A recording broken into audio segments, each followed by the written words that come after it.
Hello students, एक बार फिर स्वागत है आपका हमारे यूट्यूब चैनल श्री लाइव में। हमने पहले इससे प्रीवियस वीडियो में बात की थी इनवर्स ट्रिग्नोमेट्रिक फंक्शंस की, जिसमें इनवर्स ट्रिग्नोमेट्रिक फंक्शंस में हमने बात की थी साइन इनवर्स एक्स की। तो आज हम बात करेंगे कोस इनवर्स के लिए। तो अब हम बात करेंगे वही पहले वाली बात कि हम पहले कोस के जो ट्रिग्नोमेट्रिक फंक्शन, उसके ग्राफ, उसके डोमेन और रेंज के बारे में बात करेंगे। बाद में हम उसके लिए आएंगे कोस के इन्वर्स के लिए, उसके डोमेन और रेंज के बारे में बात करेंगे। तो ये जो टॉपिक है, इस टॉपिक को अगर आप देखना चाहोगे तो जो साइन के बारे में और कोस के बारे में, मतलब जितने भी ट्रिग्नोमेट्रिक फंक्शंस है उनके डायरेक्ट ग्राफ के बारे में 11th क्लास में बात हो रही है, और जो 12th जो trigonometric function, inverse trigonometric functions है उसकी बात हो रही है 12th में। तो अगर आपको ऐसे फंक्शंस के बारे में और डिटेल से कोई भी चीज़ चाहिए तो आप हमें कमेंट कीजिए और बताइए कि आपको कौन से टॉपिक के बारे में चाहिए, तो हम उसके लिए वीडियो बनाएंगे। तो स्टूडेंट्स शुरू करते हैं बिना किसी देरी के इनवर्स ट्रिग्नोमेट्रिक फंक्शंस के बारे में। तो देखिए स्टूडेंट्स कि यहाँ और ये कोस इनवर्स की बात, कोस एक्स की बात, पहले ट्रिग्नोमेट्रिक फंक्शन की बात करेंगे, फिर इनवर्स ट्रिग्नोमेट्रिक फंक्शन की बात करेंगे। तो यहाँ और ये कोस की बात, जब कोस की बात करते हैं तो कोस का भी वही साइन की तरह कॉन्सेप्ट है कि इसकी वैल्यू भी -1 से 1 के बीच में वेरी करती है। मतलब कभी लेस देन -1 नहीं होगी और कभी ग्रेटर देन 1 नहीं होगी। 1 और -1 कंटेन करेगी, क्लोज इंटरवल में आएगा, पर ये इससे कम और इससे ज़्यादा वेरी नहीं करेगी। तो हम बात करते हैं इसके बारे में। तो जब हम बात करते हैं कोस की, जब कोस थीटा का जो एंगल, कोस थीटा का अगर एंगल हम कहाँ से कहाँ तक की बात करते हैं, कोई भी एंगल ले लें, हम कोई भी एंगल ले लें, तो हमेशा इसकी वैल्यू लेस देन 1 और लेस देन इक्वल टू 1 और ग्रेटर देन इक्वल टू -1 के बीच में होने वाली है। अब माइनस बीच इसके बीच में होने वाली है। तो आपको पता है कि कोस जो 0 डिग्री होता है वो क्या होता है, कोस 0 डिग्री पे इसकी मैक्सिमम वैल्यू मिलती है। और फिर जब हम बात करते हैं कोस π/2 पर, कोस π/2 की बात करते हैं, तो जो कोस π/2 होता है उसकी वैल्यू होती है 0।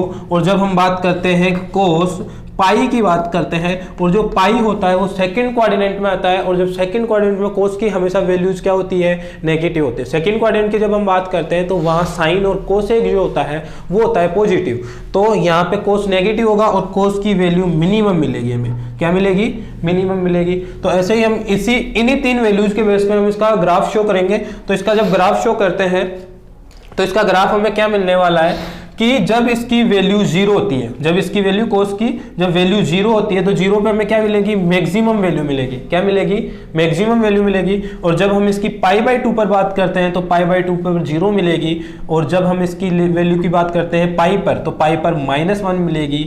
और इसी तरह जब हम इसकी और वैल्यूज की बात करें, यानी -π/2 की बात करें तो -π/2 पर 0 मिलेगी। और वापस -π पर करें तो -π पर वापस -π मिलेगी। अब जब -1 मिलेगी, अब जब -1 मिलेगी तो इसके ग्राफ को जब हम बनाते हैं तो इसका ग्राफ कुछ ऐसा बनेगा।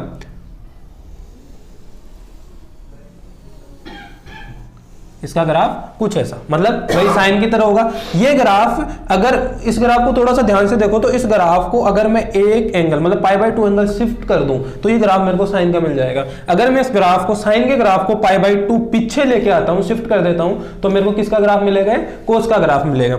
अब हम बात करते हैं इसके डोमेन और रेंज के बारे में। तो डोमेन हमने पहले बताया था आपको कि डोमेन वह वैल्यूज होती है जब मैं फंक्शन पे कोई भी वैल्यू पुट करता हूं तो मेरे को जो मिलता है वो वैल्यू क्या कहलाएगी, जो वैल्यू मिलेगी वो वैल्यू तो कहलाएगी रेंज, और जो वैल्यू हमने पुट की है वो वैल्यू कहलाएगी डोमेन। तो डोमेन जिसको हम बोलते हैं, इसका हम लिखेंगे डोमेन, डोमेन जिसको हम हिंदी में बोलते हैं प्रांत, जिसको हम हिंदी में क्या बोलते हैं, प्रांत। तो जब इसकी बात करते हैं तो प्रांत में हम, डोमेन में हम क्या रख रहे हैं, डोमेन में हम इसके एंगल्स रख रहे हैं, और एंगल्स में इसकी मैक्सिमम वैल्यू से मिनिमम वैल्यू, यानी आप जब ध्यान से देखोगे तो इसकी देखो मैक्सिमम वैल्यू कहाँ मिल रही है, 1 मिल रही है, और जब मिनिमम वैल्यू क्या मिल रही है, -1 मिल रही है। तो हम इसका डोमेन ये लेने वाले हैं। और ये जो डोमेन होगा, डोमेन हर एक फंक्शन के बहुत सारे हो सकते हैं, और एक होता है डोमेन और एक होता है प्रिंसिपल डोमेन। प्रिंसिपल डोमेन जो हर जगह एग्जिस्ट करे, जिससे हम और भी डोमेन्स फाइंड कर सके, तो वो होता है प्रिंसिपल डोमेन। तो जिसका प्रिंसिपल डोमेन जो होने वाला है वो क्या होगा, 0 to π।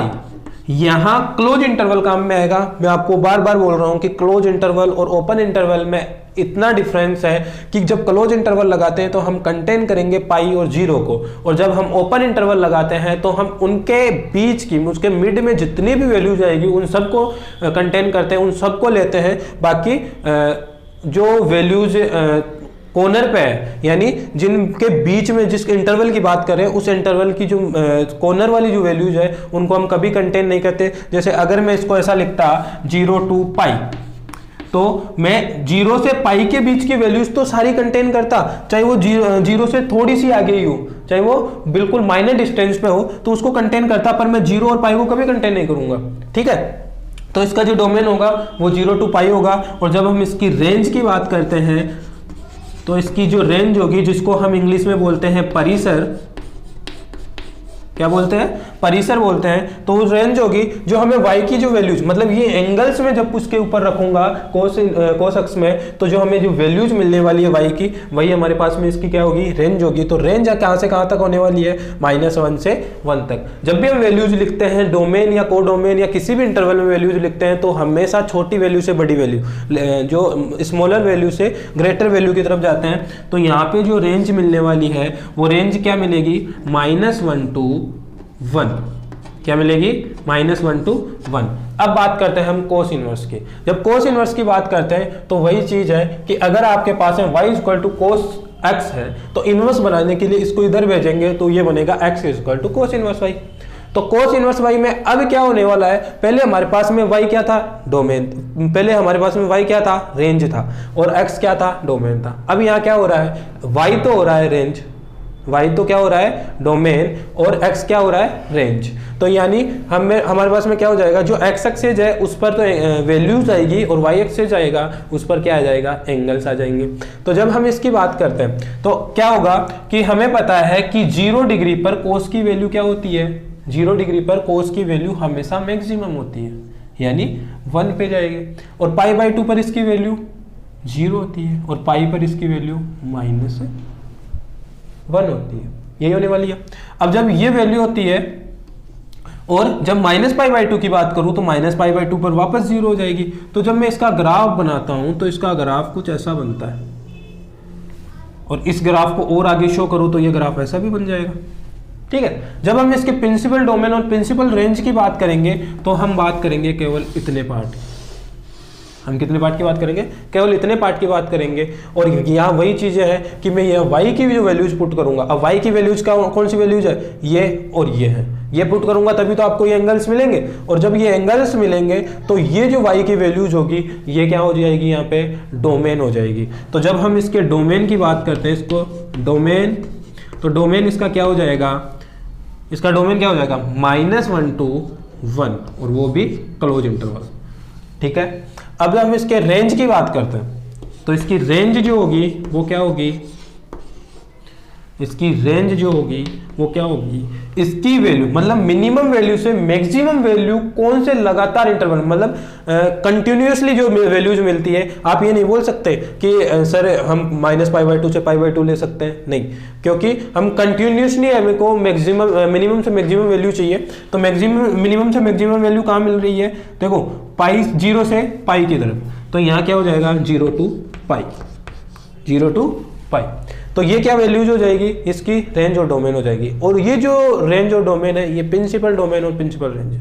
ठीक है, तो रेंज तो प्रिंसिपल, हमेशा रेंज तो प्रिंसिपल रहने वाली है, हमेशा इसका जो इसकी जो रेंज है वो क्या होगी, चेंज हो जाएगी। इसका डोमेन जो है वो हमेशा फिक्स रहने वाला है, -1 से 1 के बीच में रहेगा। ऐसे इसकी जो रेंज होगी, इसकी जो रेंज होगी जो हमेशा क्या रहेगी, -1 से 1 के बीच में रहेगी, क्योंकि हमें पता है साइन और कोस क्या होता है, -1 से 1 के बीच में वेरी करता है। तो आज के वीडियो में इतना ही। आगे के वीडियो में हम बचे हुए जो 4 ट्रिग्नोमेट्रिक फंक्शंस हैं उनके बारे में बात करेंगे। और अगर आपको इनके अलावा कोई ऐसा टॉपिक जो है मैथमेटिक्स या फिजिक्स में जिसके बारे में आप बहुत कुछ और भी कुछ जानना चाहते हो, अपने डाउट्स क्लियर करना चाहते हो, तो हमें कमेंट सेक्शन में बताइए। बाकी वीडियो को लाइक कीजिए, शेयर कीजिए और अपने दोस्तों को शेयर कीजिए ताकि उनकी भी पढ़ने में हेल्प हो सके। तो आज के लिए इतना ही, धन्यवाद, जय हिंद।